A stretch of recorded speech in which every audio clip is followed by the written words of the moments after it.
उत्पाद सिपाही की नियुक्ति में नौजवानों की मौत हुई है, उनके परिवारजनों को यहाँ बुलाया गया है। विगत वर्षों में मॉब लिंचिंग, भीड़ के द्वारा मारे गए, मृत्यु हुए लोगों के परिवारजनों को भी यहाँ बुलाया गया है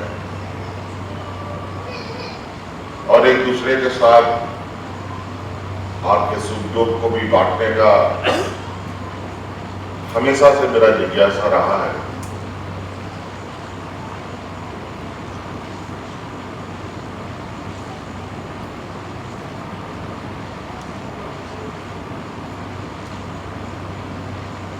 आज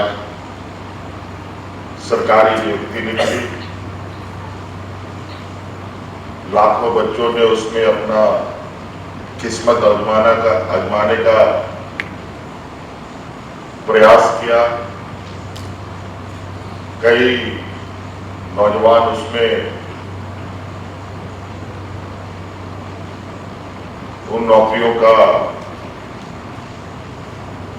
हिस्सा बनने की चाहत में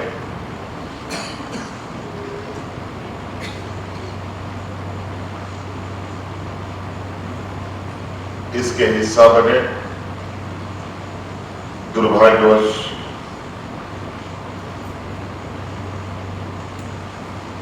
दौड़ के क्रम में उनकी जानें चली गई। सरकार काफी बर्माहत और हैरान रही कि मुझे लगता है कि इस तरह की घटना देश में पहली बार हुआ है। पहले भी पुलिस की बहाली हुई, सिपाही की बहाली हुई है, लेकिन इस तरह की घटना यदा कदा सुनने के लिए मिलता है। जो शारीरिक रूप से बीमार हो, अक्षम हो, लेकिन एक नहीं, दो नहीं, दर्जन भर से अधिक हमारे नौजवान साथी इसमें इनको अपनी जान गंवानी पड़ी।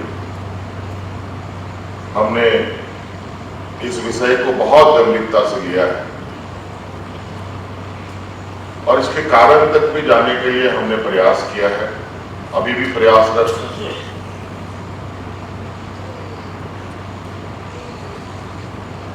हमने भारत सरकार को भी पत्र लिखा है कि हम ऐसे कार्यक्रमों का आयोजन कर रहे हैं और इस कार्य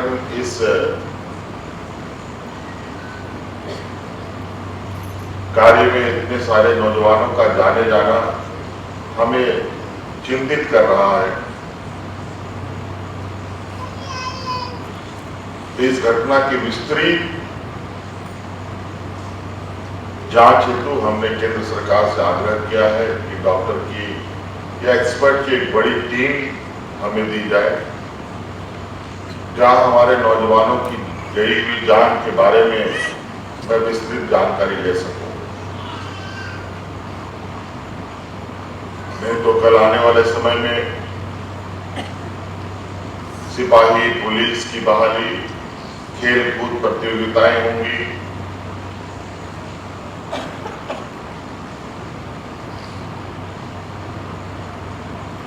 तो उस समय ये बहुत बड़ी चुनौती सरकार के लिए बनेगी।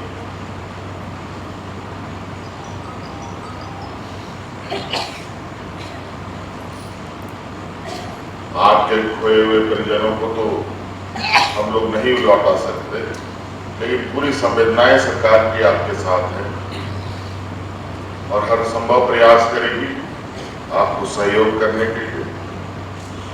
और उसी तरीके से समाज के अंदर भी कुछ विकृतियां हैं, कुछ ऐसे लोग, ऐसे तत्व मौजूद हैं जो कभी कभी गुनाह के रास्ते पर निकल पड़ते हैं और लोगों को काफी परेशानी और नुकसान झेलने का जिम्मेवारी भी उनके ऊपर हो जाती है। उसी प्रकार मॉब लिंचिंग में 28 लोगों की जानें विगत वर्षों में इस राज्य में हुआ। कई लोगों का घर चलाने वाला आदमी अब घर पे नहीं बचा। किसी के परिवार में माता पिता सभी का निधन हो गया, सिर्फ बच्चे बच गए। बहुत ही दर्दनाक, बहुत ही मर्माहत करने वाला आज का ये माहौल है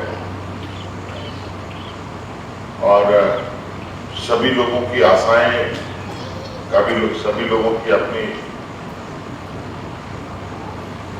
दुख भरी बातें अभी मुझे मेरे कानों पे लोगों ने बोला है।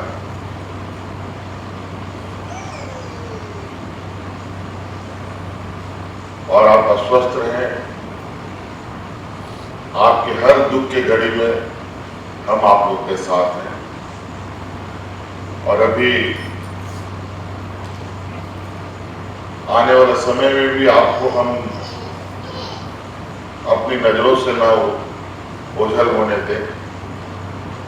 आपके लिए कोई ना कोई जीवन यापन व्यवस्था आपको उपलब्ध हो।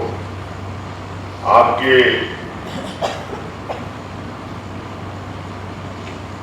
हुनरमंद और आपके हुनर के अनुरूप, आपकी दक्षता के अनुरूप कोई ना कोई चीजें जरूर सरकार आपके साथ जोड़ने का प्रयास करेगी। घर द्वार जिनका नहीं है, जिनके पास जीने खाने की चुनौती है, उन सभी लोगों को मैं आपको आश्वस्त करना चाहता हूं। आप सभी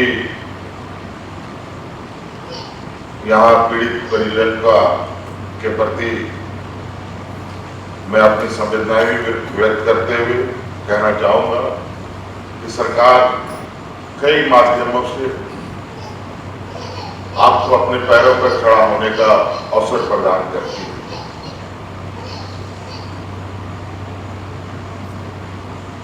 और विशेष रूप से आप लोगों के लिए, जो आप सब लोग इस घटना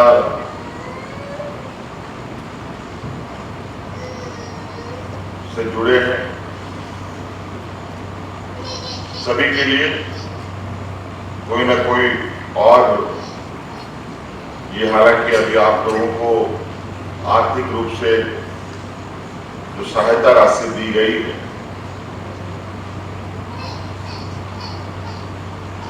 ये सरकार की ये संवेदनाएं मात्र है। लेकिन मैं आपको ये आश्वस्त करूंगा कि इसके अतिरिक्त भी आप लोग अपने पैरों पर खड़ा हो, आप अपना घर परिवार बेहतर तरीके से चला पाए, इसके लिए भी कोई ना कोई रास्ता हम जरूर निकालेंगे।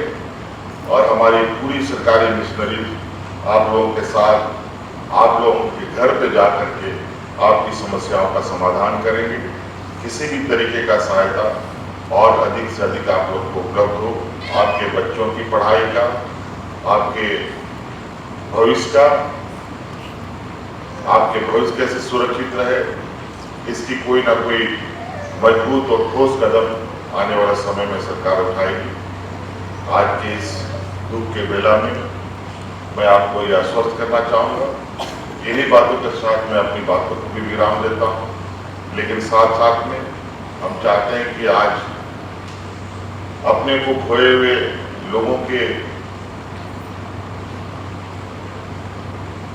संवेदनाएं को लेकर उनके प्रति अपनी संवेदना व्यक्त करने हेतु हम लोग यहाँ एकत्रित हुए हैं।